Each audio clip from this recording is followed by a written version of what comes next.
আজকে আপনাদের সাথে যেই ভিডিওটা শেয়ার করছি সেটা হলো এশিয়া অর্থাৎ দক্ষিণ পূর্ব এশিয়া, চীন, সাংহাই। সাংহাই মান্ডারিনে হলো চীনের সবচেয়ে উন্নত শহর। দেশের প্রধান অর্থনীতি এবং ফ্যাশনের জন্য বিশ্বের সবচেয়ে জনবহুল ও গুরুত্বপূর্ণ এই শহরটি আজকের ভিডিওতে দেখছেন। শহরের আকার মূল্যায়নে অনেক উপায় আছে। সাংহাই হচ্ছে বিশ্বের তৃতীয় বৃহত্তম শহর। টোকিও এবং দিল্লির পরেই যার অবস্থান। যে কোনো পরিমাণে এটি শীর্ষ 10-এ রয়েছে। চীনের সবচেয়ে বড় বা চংকিংয়ের পরে দ্বিতীয় বৃহৎ শহর। সাংহাই ওয়াংফু নদী দ্বারা দুটি ভাগে বিভক্ত।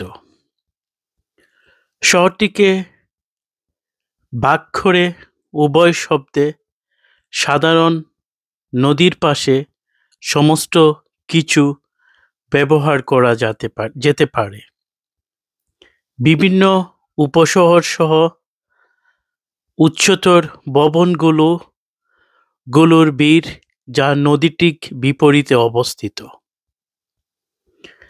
সাংহাই পৌরসভার 16টি প্রশাসনিক জেলা রয়েছে, যার প্রত্যেকটির জনসংখ্যা কয়েকশো হাজারেরও বেশি।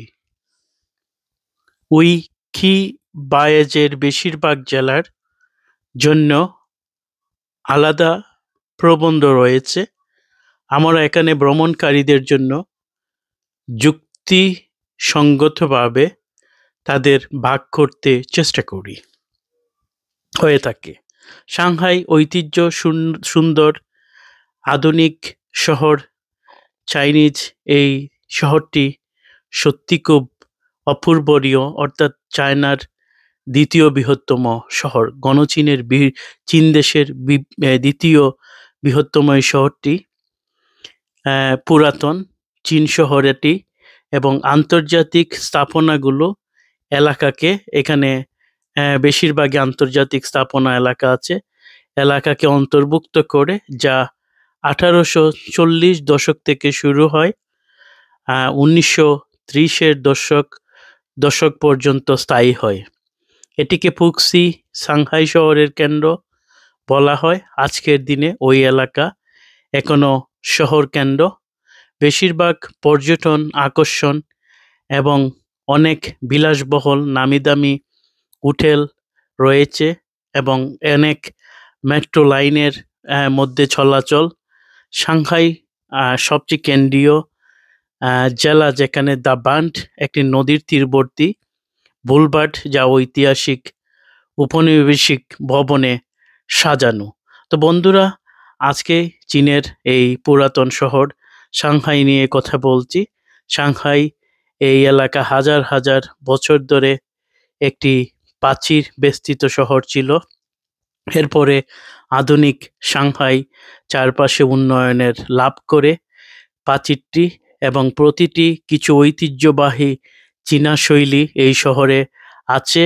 শপিং মল রয়েছে। চীনারা এবং বিদেশি পর্যটকদের প্রধান আকর্ষণ করে সাংহাই আদিবাসীদের জন্য এবং সাংহাইয়ের জন্য। সাংহাই অত্যন্ত সুন্দর আধুনিক বিলাসবহুল এই শহরটি চীনে অবস্থিত। এই এলাকাটি 1500 বছরেরও পুরো বৌদ্ধ মন্দির রয়েছে শহরের ঐতিহ্যগতভাবে, এবং নদী বেষ্টিত এবং আধুনিক শহরের এই শহরটি নিয়েই আজকে আলোচনা করেছি। ধন্যবাদ সবাইকে। আজকের মতো এখানেই। ভালো থাকেন। খুদা হাফেজ। পরে আবার কথা হবে।